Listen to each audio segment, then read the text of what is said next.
അരക്കില്ലത്തിൽ നിന്നും രക്ഷപ്പെട്ട പാണ്ഡവർ ഒരു കൊടുങ്കാട്ടിലെത്തിച്ചേർന്നു. നടന്ന് നടന്ന് ക്ഷീണിച്ചവശയായ കുന്തി മക്കളോട് പറഞ്ഞു, ഞാൻ പാണ്ഡവന്മാരുടെ അമ്മയാണ്. അവരുടെ മധ്യത്തിലായിരുന്നിട്ട് കൂടി എനിക്ക് ദാഹിച്ചു കുരിഞ്ഞിരിക്കേണ്ടി വന്നിരിക്കുന്നു. ഇത് കേട്ടിട്ട് പാണ്ഡവർ ആകെ വിഷമത്തിലായി.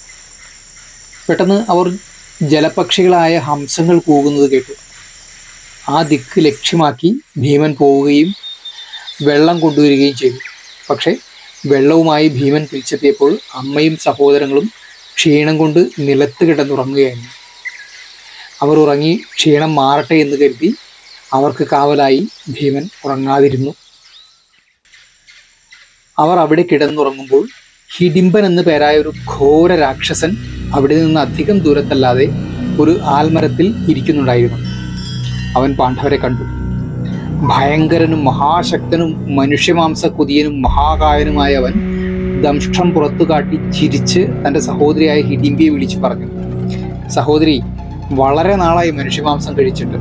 മനുഷ്യന്റെ കഴുത്തറുത്ത് പുതുരക്തം കുടിക്കാം. നീ പോയി അവിടെ കിടന്നുറങ്ങുന്നവർ ആരാണെന്ന് അന്വേഷിച്ചു വരൂ.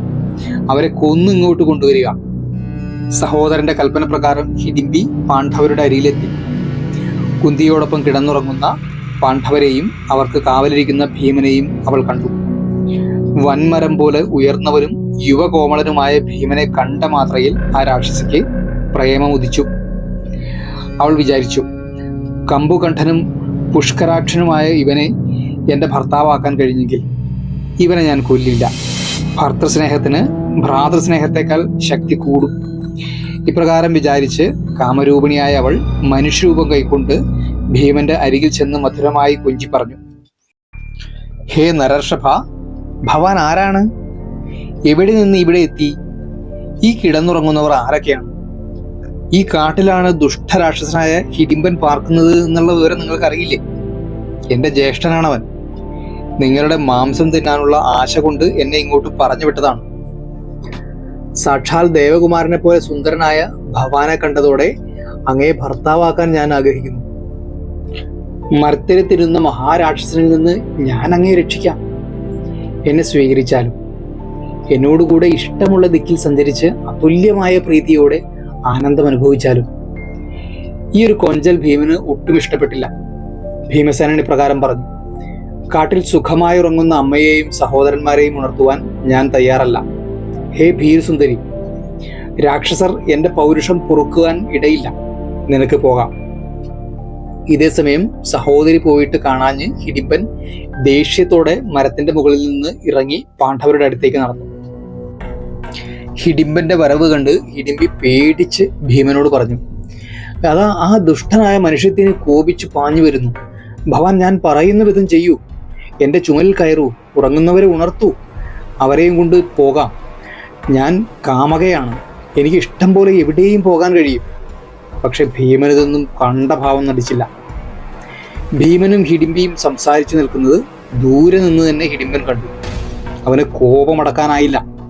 ഹിഡിംബൻ അടുത്തു വന്ന് കോപത്തോട് ഹിഡിംബിയോട് പറഞ്ഞു, എടി മനുഷ്യക്കൊതിച്ചി, നീ ആരെയൊക്കെയാണോ ഇപ്പോൾ ആശ്രയിച്ചിരിക്കുന്നത് അവരെയൊക്കെ ഞാനിപ്പോൾ കൊല്ലും. പിന്നെ നിന്നെയും കൊല്ലും. നീ പൂർവ്വരാക്ഷസർക്കൊക്കെ ദുഷ്കീർത്തി ഉണ്ടാക്കിയിരിക്കുന്നു. ഇപ്രകാരം പറഞ്ഞിട്ട് ഹിഡിംബൻ പെങ്ങളെ കൊല്ലുവാനായി പാഞ്ഞെടുത്തു.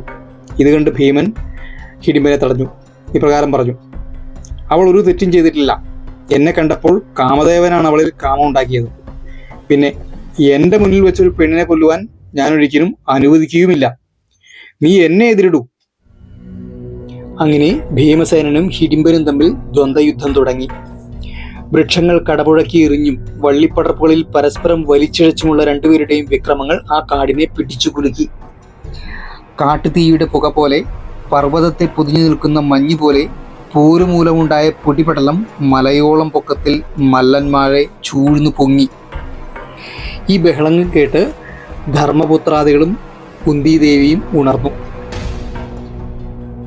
മുന്നിൽ നിൽക്കുന്ന അതിസുന്ദരിയായ ഹിഡിംബിയെ കണ്ട് അവർ അത്ഭുതപ്പെട്ടു.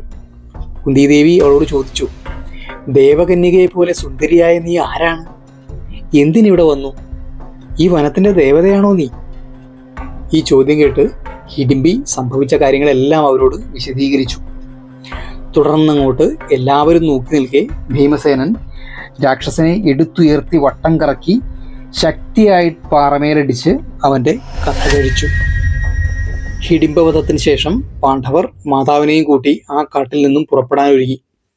ആ സമയം ഹിഡിംബി കുന്തിയെയും യുധിഷ്ഠിരനെയും കൈകൂപ്പി അഭിവാദ്യം ചെയ്തുകൊണ്ട് പറഞ്ഞു, ആര്യേ, ഭവതിക്കറിയാമല്ലോ സ്ത്രീഹൃദയം. ഞാൻ എൻ്റെ സ്വജനത്തെയും സ്വധർമ്മത്തെയും വിട്ട് ഭർത്താവായി വീരനായ അമ്മയുടെ പുത്രനെ വരിച്ചിരിക്കുന്നു.